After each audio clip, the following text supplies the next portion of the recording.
አዲስ አበባ ቄራዊ ድርጅት ኦልሞስት 70 ዓመት አካባቢ አገልግሎት የሰጠ ነው። እንዳያችሁ እያንዳንዱ ቁጥር አለው። ስጋው ተዘጋጅቶ እስከ ስርጭት ድረስ ያለው ሁሉም ኮንትሮል የሚደረገው የእርድ ክፍል ተገኝተናል። ተቋማችን ውስጥ 3 የእርድ ክፍሎች አሉ። ድህረ እርድ ምርመራ ሲደረግ እንደምታዩት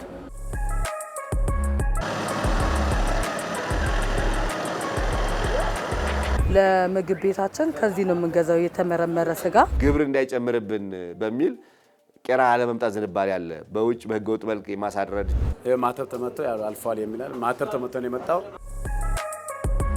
ቄራ መታረዱን በተለያየ ሜካኒዝም ማረጋገጥ መቻል አለበት። ከመጀመሪያው ጀምሮ እየተከታተልን እስከ መጨረሻ እንሄዳለን። የልማት ድርጅቶች እስከሆነ ድረስ መንግስት ሁልጊዜ እየደጎመ መቆየት የለበትም። ለቄራው ህልውና መቆየት ትልቁ ሚስጥሩ ይሄ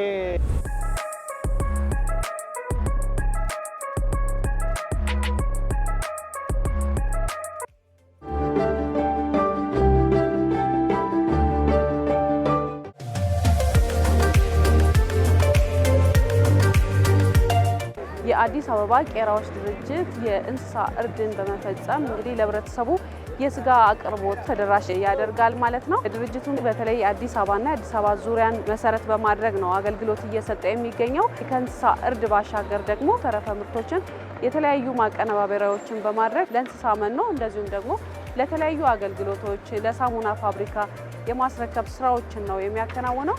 አገልግሎቱ ምን ይመስላል የሚለውን ወደ ውስጥ ገብተን የምናስቃኛችሁ ይሆናል። አብራችሁን ቆዩ።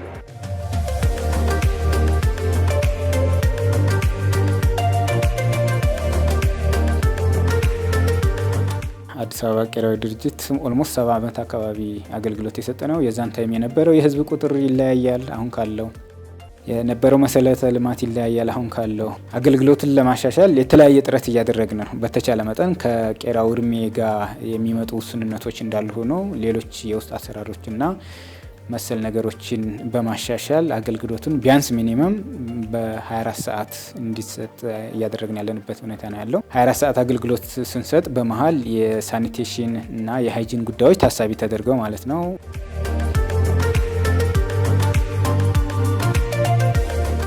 ትውውቅ እንጀምር። ስሞትን እና ኃላፊነቱን ያስታውቁ። ስሜ ጌታውን ቀዲጋ እባላለሁ። የእንስሳት ቅበላና መረጃ ቡድን መሪ ነኝ። አንድ እንስሳ ወደዚህ መጥቶ እርድ ከመፈጸሙ በፊት የተለያዩ ምርመራዎች ይደረጋሉ ተብሏል እና ከዚህ ጀምሮ ከልየታው ጀምሮ ምንድን ነው የሚከናወነው? መጀመሪያ ከሰመኑ ከብቱን ከገበያ ይዞት ይመጣል። ከገበያ ይዞት በሚመጣበት ሰዓት የራሱ ቁጥር ነምበር አለ። እንዳያችሁ እያንዳንዱ ቁጥር አለው። የራሱ ቁጥር በሚናገርበት ሰዓት ቁጥሩን ቀጥታ በሬው ላይ እናሳርፋለን ማለት ነው። በሬው ላይ አሳርፈ ነው እያንዳንዱ የምታዩት ክፍል አለው። በየክፍሉ እናስገባለን። ልክ ይሄ የሚደረገው ከቀኑ 6 ሰዓት እስከ 11 ሰዓት ማለት ነው። 11 ሰዓት ላይ ርክክብ ከተደረገ በኋላ ልክ የቁመና ምርመራ በግብርና ባለሙያዎች የቁመና ምርመራዎች ይካሄዳሉ። ያ የቁመና ምርመራ የሚካሄደው ከ9 ሰዓት 10 ሰዓት አካባቢ እያንዳንዱን እየዞሩ በየክላሱ ሱፐርቪዥን ያደርጋሉ ያሉ ማለት ነው።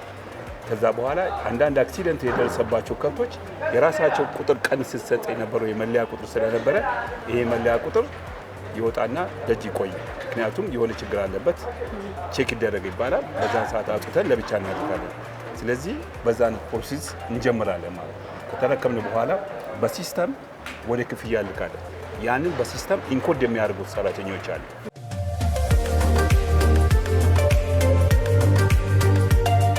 የእርድ ስርዓቱ ምንድነው የሚመስለው፣ የቅበላ ስርዓቱ ምንድነው የሚመስለው ብለን በምናይበት ጊዜ በተለይም ግን ሪፎርም እናደርግባቸዋለን ብለን ካሰብናቸው ተቋማት አንደኛው ቄራ ነው።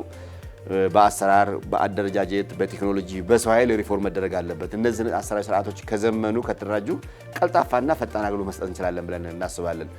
ቄራ ላይ ቀደም ብሎ የተጀመረ የቴክኖሎጂ አሰራር ስርዓት አለ። አጠቃላይ ቄራ ውስጥ ያለው አጠቃላይ አንድ እንስሳት ከቅበላ ጀምሮ እስከ ስጋው ተዘጋጅቶ እስከ ስርጭት ድረስ ያለው ሁሉም ኮንትሮል የሚደረገው በካሜራ ነው፣ በቴክኖሎጂ የታገዘ ነው። ስለዚህ በር ላይ አንድ እንስሳት ወደ እርድ ሲገባ በአጠቃላይ ማን እንደሆነ፣ ለማን ስጋ ቤት፣ ለማን ልኳንዳ ቤት ማን እንዳስገባው ሙሉ ሬጂስተር ይሆናል። በዛው ልክ ታርጋ ቁጥር ወይንም መለያ ቁጥር ይሰጠዋል።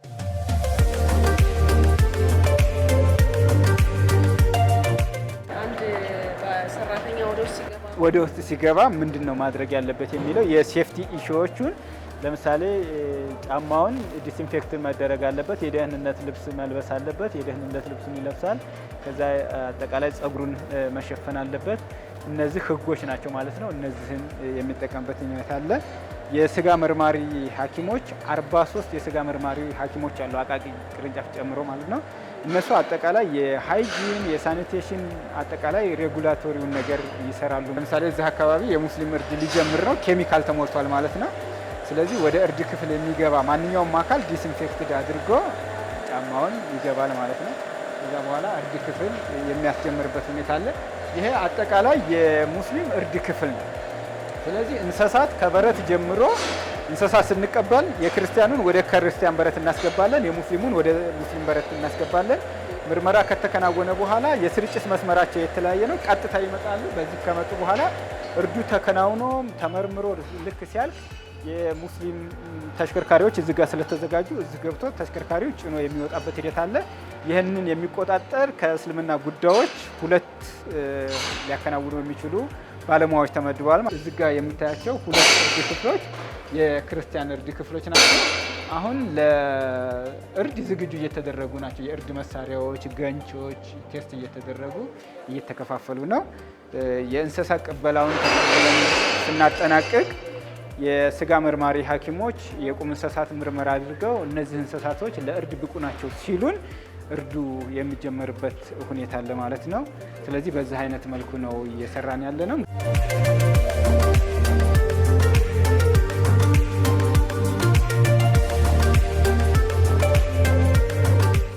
ተመልካቾቻችን አሁን የእርድ ክፍል ተገኝተናል። ወደ እርድ ክፍል እንግዲህ ሲገባ በማንኛውም ልብስ አይገባም። የራሱ የሆነ የአለባበስ ስርዓት አለውና በዚህ መልኩ እኔም ለብሼ ወደ ውስጥ እየገባን ያለ ነው። አሁን የምንገኘው በ3ኛ እርድ ክፍል ነው። ኦፕሬሽኑ አሁን እንግዲህ ያለ ነው። እዚህ በተቋማችን ውስጥ 3 የእርድ ክፍሎች አሉ። ይሄ 3ኛው የእርድ ክፍል እና የልደታ መስመር የሚዘጋጅበት ነው። ሰራተኞች አሁን በአሁኑ ሰዓት ያው በስራ ላይ ነው ያሉት። ቅድም እንዳያቸዋቸው ወደዚህ እየመጣ እናያቸዋለን።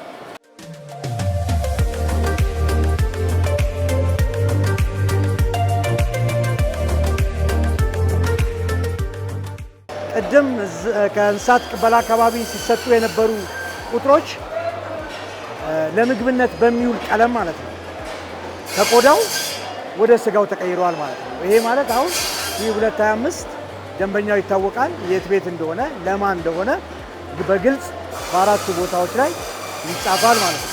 ሌላው እነዚህ ቁጥሮች ቆዳ የሀገር ሀብት ከመሆኑ አንጻር የቆዳ ጥራትን የምንቆጣጠርበት ሁኔታ ነው። እያንዳንዱ ሰራተኞቻችን ቆዳ በጥራት መገፈፍ አለበት። የደንበኛ ስጋዎች በስንት መዘጋጀት አለባቸው። በደንበኞች ጥያቄና ፍላጎት ላይ ተመስርተን ማዘጋጀት አለበት። ስለዚህ ቆዳ የሀገር ሀብት ከመሆኑ አንጻር ቆዳን በትክክል ለሀገር ሀብት በሚመጥን መልኩ ይዘጋጃል። ከዛ ውጭ ያሉት ተረፈ ምርቶች አሉ፣ ለምግብነት የማይውሉ ነገር ግን ወደ ተለያዩ ግብአቶች ተቀይረው ለእንስሳት፣ ለውሻ፣ ለድመት መኖ ወደሚቀየሩበት አይነት ኤሪያ ይለቀማሉ፣ ይሰበሰባሉ። አሁን እንደምታዩት ሰራተኞቻችን ሁሉም በስራ ላይ ነው ያለው። እያንዳንዱ የራሱን ስራ ነው የሚሰራው። ሰራተኞቻችን በጣም ጠንካራዎች ናቸው። ታታሪ ሰራተኞችና እንደዚህ ጠንካራ ሰራተኞች እንዳሉ ለመግለጽ እወዳለሁ ማለት ነው። በቀን እስከ ስንት ከብት ይታረዳል በዚህ በእናንተ ድርጅት? ማክሲማም የቁመና ከብት ማለት በሬ ማለት ነው። የቁመና ከብቶች እንስሳቶች 1400 ማክሲማም ይታረዳል።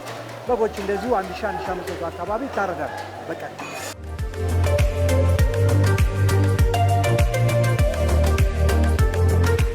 አሁን እንደምታዩት ባለሙያው እየመረመረ ነው ያለው። ምርመራው ከተጠናቀቀ በኋላ የራሳቸው ማህተሞች አሉ። ይህ ከተረጋገጠ በኋላ አሁን በዘመናዊው ጠቅላላ ቴክኖሎጂው ያቀፈ ነው የተቋማችን ስራና በሲስተም ነው የሚሰራውና ጠቅላላ ከዚህ ያለፉ ለምግብነት የተረጋገጡት በቀጥታ ወደ ሲስተም ውስጥ ይላካሉ። በሲስተም ቋት ውስጥ ከገቡ በኋላ ሰርተፍኬት ይዘጋጃል። ዋናው ስራ የሚሰራው ይሄ ነው ማለት ነው። ድህረ እርድ ማለት ድህረ እርድ ምርመራ ሲደረግ እንደምታዩት በሙሉ ሐኪሞቹ ከብቶቹ ሲታረዱ እያንዳንዱን ነገር ይከታተላሉ። በከብቶቹ ላይ ወደ ሰው የሚተላለፉ ማለት ዞኖቲክ ዲዚዝ የሚባሉ አሉ የሚተላለፉ በሽታዎች እንዳሉ ከመጀመሪያው ጀምሮ እየተከታተልን እስከ መጨረሻ እንሄዳለን።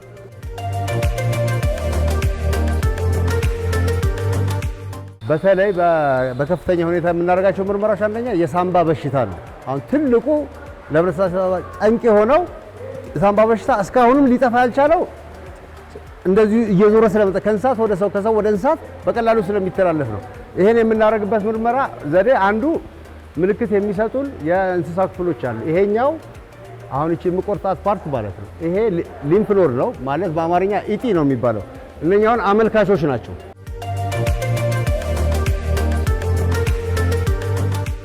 በማንኛውም ሰዓት የእርድ አገልግሎት የሚፈልግ ነጋዴ ጤንነቱ የተጠበቀ ምክንያቱም የኛ ዋናው ዓላማችን ትልቁ የኛ ዓላማ በፍጹም ለድርድር የማይቀርበው ጤንነቱ የተጠበቀ የስጋ ምርት ለህብረተሰቡ ማድረስ ነው። ከዛ በፊት የምናስቀድመው ምንም የምንደራደረው ነገር የለም። ለምግብነት የሚውሉት ነገሮች በዝርዝር በከብቱ ሆድ ዕቃ ውስጥ ያሉት እንደ ሳምባ፣ ጉበት፣ ልብ፣ ጨጓራ፣ ስጋ የሚሉት ነገር ከወደቁ ያለፉት ነገሮች አንደኛ በደረሰኝ ይተላለፋሉ። በሁለተኛ ደረጃ በእንስሳት ሐኪሙ ማህተም ይመታለታል ማለት ነው። ስለዚህ ይሄን በማረጋገጥና ቄራ መታረዱን በተለያየ ሜካኒዝም ማረጋገጥ መቻል አለበት ህብረተሰባችን ማለት ነው።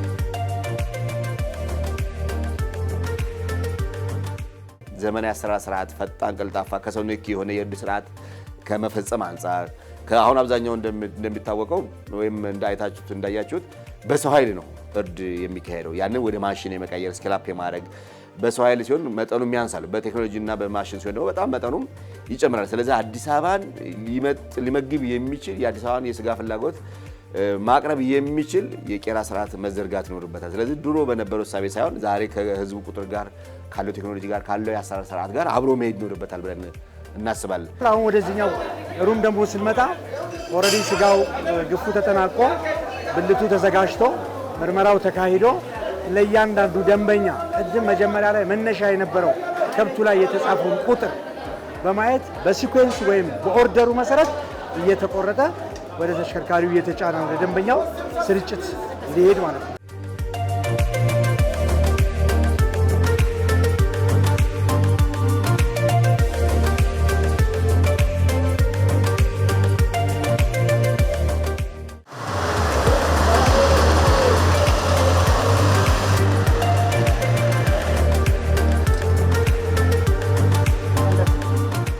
ያው ከብት በግል ገዝተን እናመጣለን ከመሸጫ በረት። ከዛ በኋላ ለነሱ እናቀርባለን። አቅርበን ጤናማነቱ በዶክተር ተረጋግጦ ወደኛ ያቀርቡልናል። ለሽያጭ እናውላለን። ከሌላ ከውጪ ማስገባት አይቻልም። ከነሱ ብቻ ነው መጠቀም የምንችለው። በዛ ሁኔታ ነው ሽያጫችን የምናካሄደው። ያውቁታል። ያው ሰዎች ሲጠይቁ አንዳንድ እንግዳ ሰዎች ሲመጡ እናሳያቸዋለን ወረቀቱ። ለምግብ ቤታችን ከዚህ ነው የምንገዛው የተመረመረ ስጋ። ለምን ለህዝቡም ጤነኛ ስጋ ማቅረብ ስላለብን ማለት ሁላችንም ሰው መግዛት ያለብን ጤነኛ የታከመ ሕክምናው የተረጋገጠ መሆን አለበት። ደግሞ በሚገዙበት ሰዓት የተለጠፉትን ጽሁፎችንም እያዩ ሕክምናው የተረጋገጠ መሆነ የቄራ የተመረመረ መሆኑ ያው ያስታውቃል። ስጋው ከጀርባቸው ላይ ፓይባልከር ምናምን ተጽፎ ነው የሚወጡት ከውስጥ ሲወጡ ማለት ነው። በሚገዛበት ሰዓት ስጋ ቤቶች ላይ አይቼ ነው መገዛው። ስናስገባ መጀመሪያ ቁጥር አለን፣ በቁጥራችን ይመዘገባል። በዛ ቁጥር መሰረት ደግሞ ደረሰኝ ይሰጡናል። ደረሰኞቻችንን ተቀብለን ነው ስጋ የምንረከበው። ሙሉ መረጃ ይዘን ነው የምንቀርበው። እነኚህ መረጃዎች ማጣራት በሚፈልገው መንገድ ከስተመር ማየት ይፈልጋል። ሁሉም ነገር ግልጽ የሆነ አሰራር ነው የምንሰራው። ፊት ለፊት ነው ከስተመር ፊት ለፊት ነው ስራችንን እየሰራን ያለው።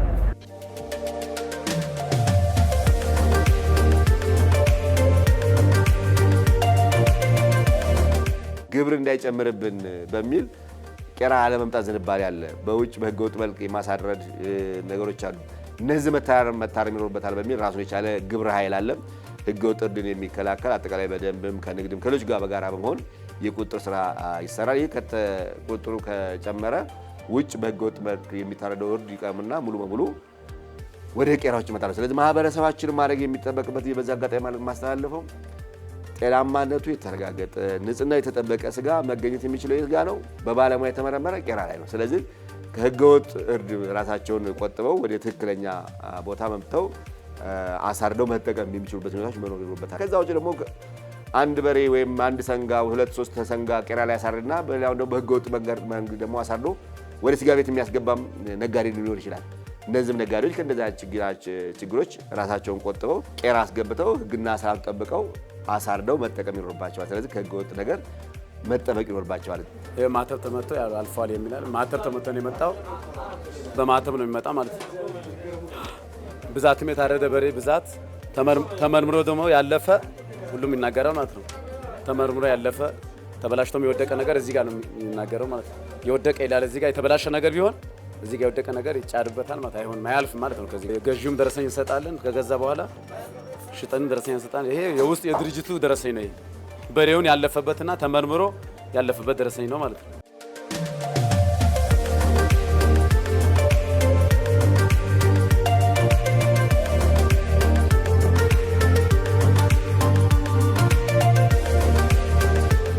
የፍሳሽ አወጋገድ ስርዓታችሁ ምን ይመስላል? በተለይ አካባቢ እንዳይበክል ከዚህ በጣም ውሃ ሲጠቀሙ ያለው ከፍተኛ ውሃ ነው የሚጠቀሙትና የአወጋገድ ስርዓቱ ምን ይመስላል? አዎ እንግዲህ የአወጋገድ ስርዓታችን ዋናው እንግዲህ ትልቁ አዲስ ቄራ ማለት በውሃ ህልውና በውሃ የተመሰረተ ነው። ለዚህ የመጀመሪያውን ስራ ወደ 200,000 ኪዩብድ የሚሆን ሪዘርቫር ዋይሮች አሉ። እንደገና አሁንም ደግሞ ተጨማሪ ውሃዎች ከጉድጓድ ወጥተዋል።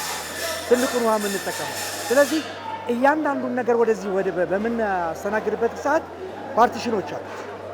በየቦታው ዝም ብለው አይለቀሙ። ፈርስ በፈርስ መልክ ነው የሚሄደው። ተረፈ ምርቶች ቅድም አልኩት በተረፈ ምርት ነው የሚሄደው። ሌሎች መወገጃዎች በውሃው መሰረት እንዳለ ተወግደው ይወጣሉ ማለት ነው። ትልቁ መሰረታዊ ችግር የነበረው ተረፈ ምርቱ ነው። በጣም ከፍተኛ ሽታ ይፈጥራል፣ አካባቢ ብክለት ይፈጥራል። እነዚህ ተረፈ ምርቶች በራሳቸው ገንዘብ ናቸው። ገንዘብ ሽታ ይፈጥራል ማለት ነው። ገንዘብ ብክለት ይፈጥራል። ስለዚህ እነዚህን ተረፈ ምርቶች በተቻለ መጠን ወደ ጥቅም ለመቀየር ከፍተኛ ስራ የተሰራበት ሂደት አለ ማለት ነው። አሁን ባለው ነባራዊ ሁኔታ ምንም አይነት የምንጥለው ነገር የለንም።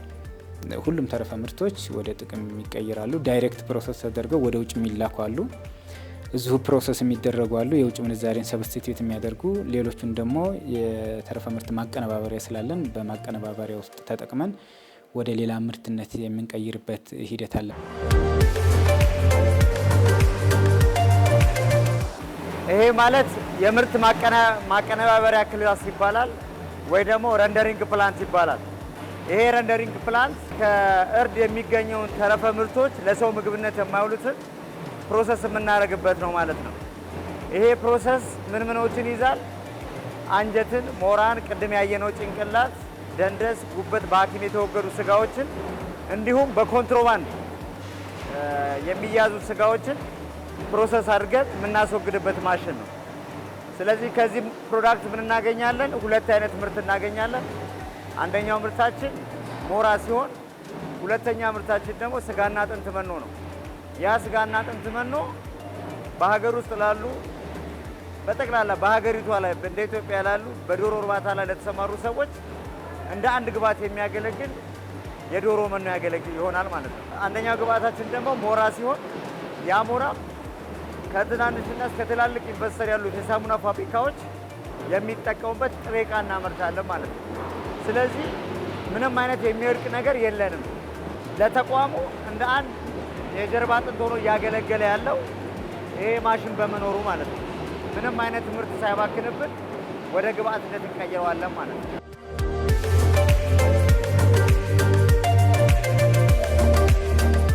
ለቄራው ህልውና መቆየት ትልቁ ሚስጥሩ ይሄ ዲዮድራይዚንግ ዩኒት ነው። ይሄ ፈንክሽኑ ሁለት ነው። አንደኛው ፈንክሽን ከዛ የመጣውን ስቲም ስራውን ጨርሶ የሚመጣውን ስቲም አትሞስፌሪክ ኤርን ሳክ በማድረግ ከባቢ አየርን ሳክ በማድረግ እነዛ ሶስቱ የምናያቸው ፋኖች ናቸው። የመጣውን ስቲም ወደ ውሃነት በመቀየርና ሌላው ደግሞ ነን ኮንደንሰብል ደግሞ ጋዞች አሉ በእንትንም አይማሙ ማለት ነው። እነዛን ደግሞ በሁለቱ በምታዩቸው ታንከር ላይ በተለያዩ እንትኖች በመምታት እሱም ወደ ውሃነት እንዲቀየር ይደረጋል ማለት ነው። ስለዚህ እነዚህ ነገሮች ባይኖሩ ቄራው እዚህ እኔና አንቺ እዚህ ጋር ቆመን ማውራት አንችልም። ትልቁ ሚስጥር አካባቢን እንዳይበክል ተደርጎ በጣም በውድ ዋጋ የተገዛ ማሽን ነው። የአዲስ አበባ ቄራዎች ድርጅት ጤንነቱና ንጽህናው የተጠበቀ እርድ ከማከናወን ጎን ለጎን የገበያ አቅሙን ከጊዜ ወደ ጊዜ እያሳደገ ይገኛል። ድርጅቱ አገልግሎቱን በማዘመን ትርፋማነቱ ላይም ትኩረቱን አድርጓል። በበጀት ዓመቱ ወደ 361 ሺህ እንስሳቶችን እናርዳለን ብለን ያሰብነው። በፋይናንስ ረገድ ደግሞ ከዚህ የእርድ አገልግሎትና ከሚገኙ ተረፈ ምርቶች ደግሞ ወደ 773 ሚሊዮን ኮሌክት እናደርጋለን ብለን ያሰብነው። በትርፍ ረገድ እስከ 300 ሚሊዮን እናተርፋለን ብለን ነው ያሰብነው። ይሄ በመደበኛውነት ነው። በፕሮጀክት የምንሰራቸው ስራዎች አሉ። ደግሞ የፕሮጀክት ስራዎች አጠቃላይ የቀጣይ ስራውን ሊያቀላጥፉ የሚችሉ አጠቃላይ ምርታማነትን ሊጨምሩ የሚችሉ እና ተጠቃሚነትን ሊያሰፉ የሚችሉ እነሱን ታሳቢ ያደረገ ነው።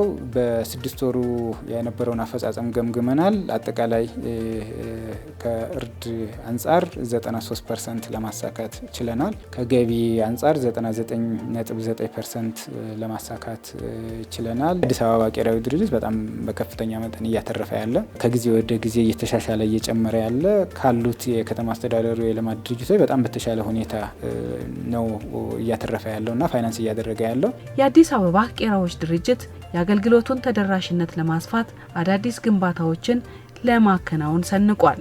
ዘመናዊ ሚትሞል ማድረግ ይኖርብናል። የቄራዊ አስተዳደር የሚትሞልና አስተዳደር ህንፃ በሚል ራሱን የቻለ ከአካባቢ ኤልዲፒና ከአካባቢው ፕላን ጋር የሚናበብ ግንባታ መገንባት ይኖርበታል። ኦፕሬሽን ፓርቱ ግን ወደ ከተማው ዳር ላይ ወጣ ብሎ ዛም ቢሆን ግን አጠቃላይ የድሬኔጅ ሲስተሙ የፍሳሽ አወጋገድ ስርዓቱ አጠቃላይ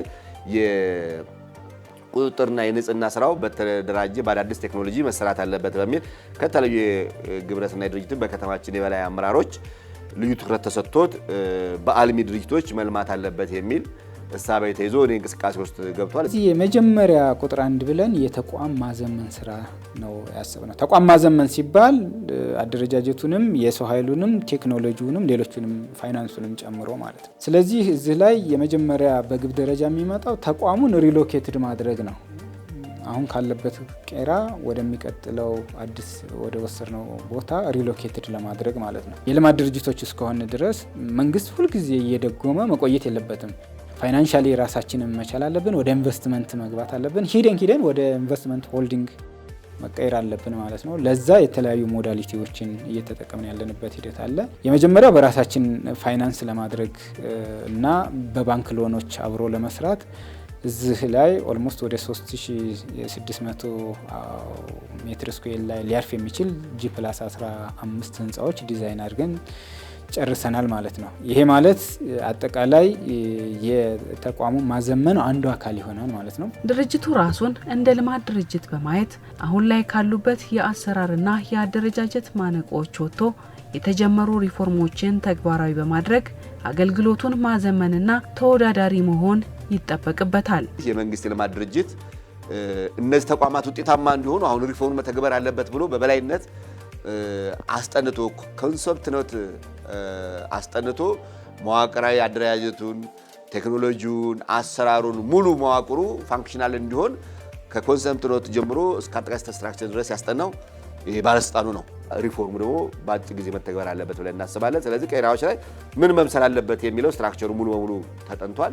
ምን ያህል ሰራተኛ ያስፈልገዋል፣ ምን ያህል በባለሙያ፣ ምን ያህል በቡድን መሪ፣ ምን ያህል በዳይሬክተር፣ ምን ያህል አመራር ያስፈልገዋል፣ በየትኞቹ ዘርፎች ላይ ትኩረት ተሰጥቶ መሰራት ይኖርበታል የሚለውን ጭምር የተለየበት ሁኔታዎች አሉ። ስለዚህ እነዚህ ስራዎች ሲተገበሩ ቄራን ከችግር አወጥተው ዘመናዊ የቄራ ስርዓት ፈጣን አገልግሎት የሚሰጥ ጤናማነቱና ንጽህናው የተረጋገጠ ስጋ ለማህበረሰቡ በማቅረብ የከተማችንን ማህበረሰብ ያገለግላል ብለን እናስባለን። አጠቃላይ አሰራር ስርዓታቸውን ውጤታማ፣ ቀልጣፋ፣ ፈጣን ለማድረግ የአመራር ኮሚትመንት፣ የባለድርሻ ኮሚትመንት እንዲሁም የመላው ሰራተኛ ቅንጅት ያስፈልጋልና ሁሉም የቦርድ አመራሮች፣ ሰራተኞችና የተቋሙ ማኔጂንግ ስታፍ በጋራ ለቄራ መለወጥ በጋራ መጣር ይኖርባቸዋል።